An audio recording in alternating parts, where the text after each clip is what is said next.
So around March, Nintendo gave us a lot of information about Metroid Prime Federation Force. They showed us some gameplay footage, they talked about some gameplay mechanics, and they even gave us some actual story. One of the bigger story elements I find very interesting is the whole idea of Project Golem. Why did they choose the name Project Golem? There's so many other Metroid-like words they could have used to give Metroid fans some more fan service in a way. Project Metroid, Project Dread, Project Echoes, Project Prime. Something to give the series a little bit more callback and connections to other Metroid games. Well, I decided to do some research just to learn more about golems and see if there's any possible parallels and connections between golems and Metroid Prime Federation Force, and I was extremely surprised that there is a lot of connections and parallels between the story we got from Metroid Prime Federation Force and golems. So this video is going to be about the connections between these two topics. Let's get this video started and let me roll out that intro for you guys.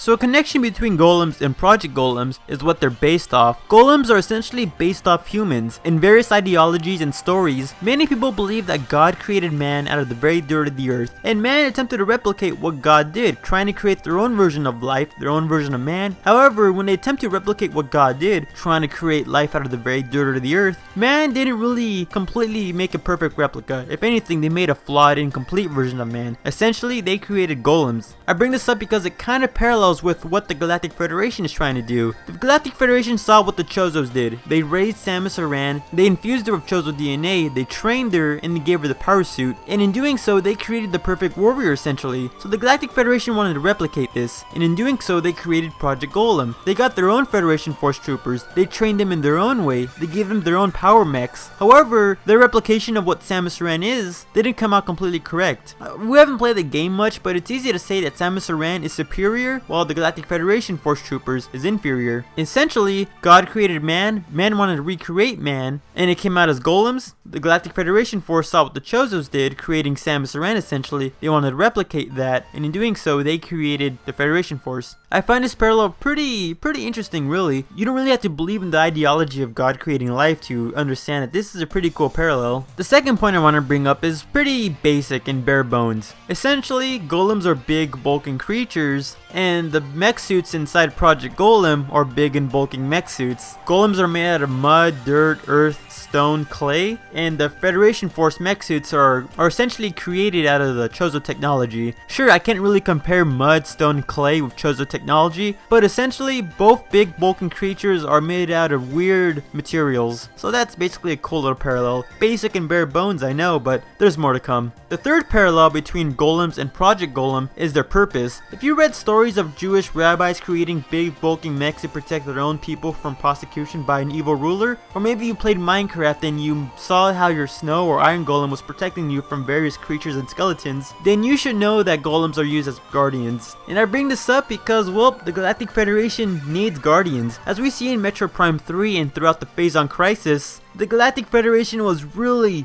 unprepared. Space pirates were going to extreme lengths to mutate and modify their own soldiers, while the Galactic Federation was way too humane to attempt to do crazy experiments. So seeing how underdeveloped and underprepared they were, they had to resort to hiring bounty hunters. They hired 4 bounty hunters to do their own work. That shows how unprepared they were, having to hire outside sources to help them out in their own problems. So essentially, seeing how unprepared they were and seeing how efficient Samus Aran and the other bounty hunters were at the time, the Galactic Federation decided that they needed their own guardians, they needed their own protectors, someone that they could rely on and someone they don't need to hire to do their own jobs. So essentially they created the Federation Force to act as guardians for their own purposes. So that's a pretty cool parallel. The fourth parallel I thought of when I was thinking of Project Golem and golems is their loyalty. Golems in various stories are shown to be extremely loyal to their creator or masters. The master tells them to do something, the golem will do it without even thinking or hesitating. I bring this up because the Galactic Federation probably wants extreme loyalty among their myths. During the Phazon Crisis, I mentioned how the Galactic Federation hired bounty hunters to do their own job. Well, during the game Metroid Prime 3, 3 out of the 4 bounty hunters that the Galactic Federation hired went rogue. The saddest part about that is that Rundus went rogue. Rundus was cool.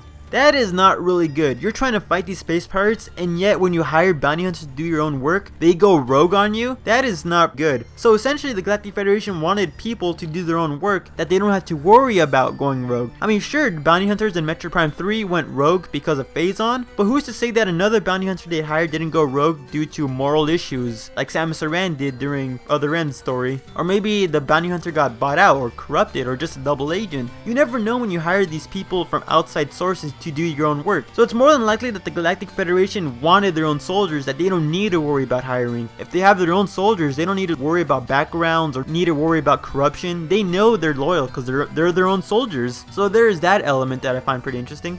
The fifth parallel I want to bring up, and it's a little bit more speculatory, Golem's stupidity. Now, golems are stupid, rash, and don't have any common sense whatsoever. They need a master to tell them what to do, when to do it, and how to do it. Now, if a golem were to have no master to tell them what to do, the golems will go rogue and go on crazy rampages. And I bring this up because this is just an idea. Maybe the Galactic Federation Force Troopers, the ones inside the mech suits, are extremely mentally strained. Maybe the Federation Force Troopers inside these mech suits are mentally strained to the max. To wield these chosen technology, you need amazing mental stability. Samus Aran got a little PTSD during Other M, and her suit vanished because she wasn't mentally stable. So who's to say that the normal trained Galactic Federation Force Troopers are mentally capable of it? Maybe wielding these mech suits put them at a strain so intense that they don't have any common sense whatsoever. Maybe they need someone to tell them what to do constantly, because if they don't, they'll just go furious with this mech suit on them, trying to break out or go on a rampage. So maybe that's the reason why it's called Project Golem. The people inside these mech suits go rogue if they're not told what to do because they can't think for themselves at the moment, like golems.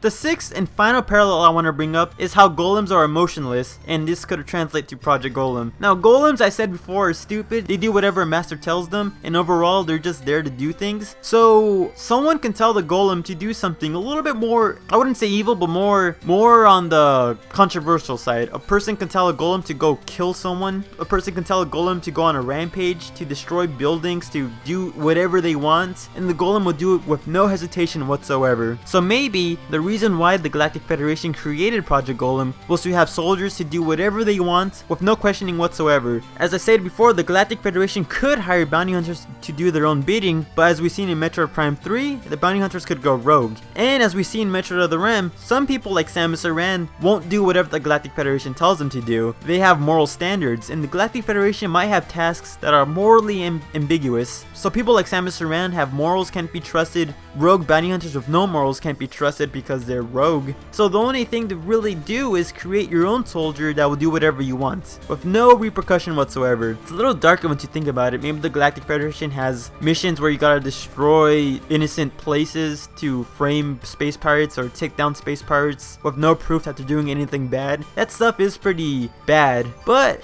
it could lead to some more complex storytelling, and it would be fitting really for the Galactic Federation. They do crazy things that are morally weird. So what do you guys think? Does this connection between golems and Project Golem give us a more in-depth idea of what the story's about inside Metroid Prime Federation Force? Did I miss anything about golems or Project Golem that would have helped or would have ruined any ideas I have in this video? Either way, I would love to hear your feedback, your input, and it could be about anything. It could be whether the microphone sucks, maybe my presentation wasn't as good, or maybe something as dumb as this video was good. I give it a thumbs up. I would like any feedback whatsoever. That being said, I'm the Metroid Trainer. If you like this video, please share it among your friends, your Metroid fans, your video game friends, or heck, your friends in general. They might find a kick out of it. And if you like Metroid content in general, feel free to subscribe, as I plan on doing more Metroid videos. So, catch you next time.